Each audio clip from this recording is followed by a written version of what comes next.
Pour ouvrir un petit peu les hanches et mobiliser les muscles du bassin, les pieds bien espacés, étape 1, les mains en arrière, on bascule d'un côté, on essaye d'amener le genou vers le sol, de l'autre, si c'est ok, on décolle les bras, d'un côté de l'autre, il y a la fesse qui se décolle et ça c'est normal.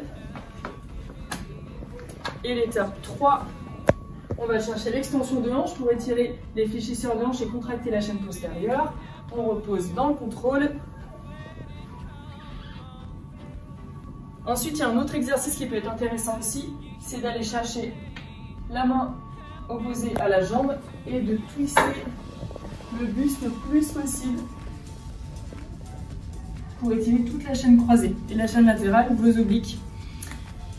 Ensuite, vous pouvez augmenter l'étirement du fessier en allant chercher le sol, donc soit avec les mains si ça va, si vous voulez aller plus loin avec les coudes, ou sinon on allonge les bras loin devant et on ressent l'étirement sur le fessier de la jambe avant.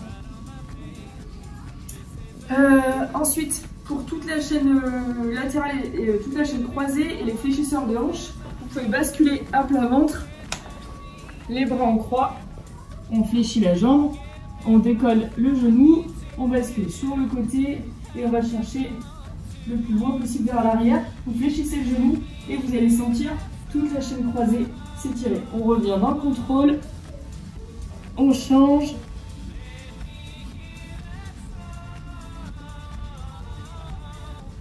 Et on relâche.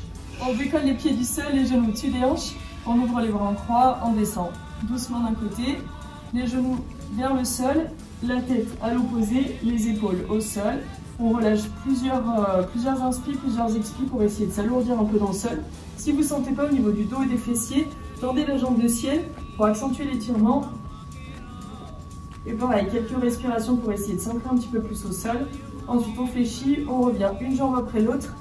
Et on va chercher à l'opposé, le regard à l'opposé. Et si c'est ok, on tend la jambe de ciel et du coup vous allez ressentir selon vos forces et faiblesses sur toute la chaîne postérieure. Et après, dès que vous êtes un peu plus relâché, c'est intéressant de mobiliser avec une fréquence un peu plus importante et sans forcément relâcher dans le sol. Ça c'est intéressant du coup pour le dos. Première variante, position de départ, le pied en avant de la cheville. On bascule vers l'avant, les hanches vers l'avant et vers le bas. Position d'arrivée, du coup, le genou est au-dessus de la cheville. Ensuite, donc vous allez essayer d'abaisser vos fesses vers le bas. Vous allez sentir l'activation, l'étirement des fléchisseurs de hanches. On essaie de mettre l'intention dans la rétroversion du bassin. On contracte les fessiers pour accentuer l'étirement du coup ici. Donc la rétroversion, pour rappel, c'est quand on essaie d'inverser la courbure lombaire. On bascule vers l'avant. Ensuite, la deuxième variante, du coup, pour se focaliser un peu moins sur les fléchisseurs, mais plus sur la cheville, la mobilité de la cheville, c'est d'aller chercher talon dans le sol, le plus de flexion possible vers l'avant. Mais uniquement s'il n'y a pas de contrainte, s'il n'y a pas de blessure au niveau du genou, parce que là on a beaucoup de contraintes dessus. Du coup, le tout c'est d'avancer et de mettre un petit peu de poids sur la cheville pour essayer d'étirer le tendon d'Achille aussi ici. Et après, vous faites la même chose de l'autre côté. Un étirement important ici au niveau donc des ischios et des fessiers. Très simple, on vient tendre les jambes. On croise une jambe donc pour passer ici au niveau de la cheville derrière le genou. On vient attraper tout simplement là comme ça entre les jambes. Donc une main qui passe entre les jambes, une main qui passe à l'extérieur. Et on va venir tirer. Et là, vous allez sentir un gros étirement au niveau de la partie supérieure de l'ischio et au niveau des fessiers. Forcément, plus on tire, plus ça va ramener donc, la jambe fléchie et donc tirer sur la fesse de la jambe qui est fléchie. Voilà.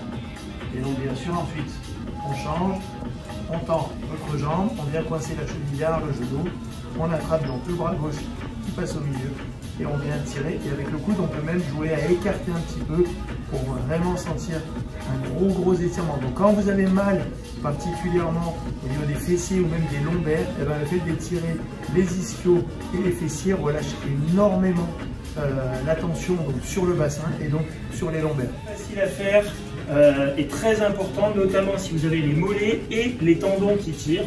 Alors celui-là, vous le connaissez, on monte sur une marche et tout simplement, on vient simplement être en hyper-extension, c'est-à-dire qu'on va vraiment étirer le mollet, étirer le tendon. Voilà, donc tout simplement 30 secondes par pause, on se laisse descendre. Ça, c'est la version passive. Il y a une version active qui est bien plus impactante. On peut soit prendre un poids, soit le faire sans poids. Et en fait, on va tout simplement se laisser descendre en freinant le mouvement. On freine, on freine, on freine, on freine, on freine. Et on descend. Quand on arrive en bas, on maintient 4-5 secondes à l'étirement total. On remonte avec l'autre jambe pour ne pas remettre en tension. Et on repart comme ça. Alors le gros avantage de cette variante-là, c'est que ça va permettre en fait tout simplement au tendon de venir coulisser dans sa gaine. En quelque sorte, on va venir lubrifier à l'intérieur. Le tendon va bien glisser dans la gaine, donc ça va le rendre plus souple. Donc forcément moins douloureux avec le temps. Ça a aussi un effet étirement sur le tendon et sur les mollets.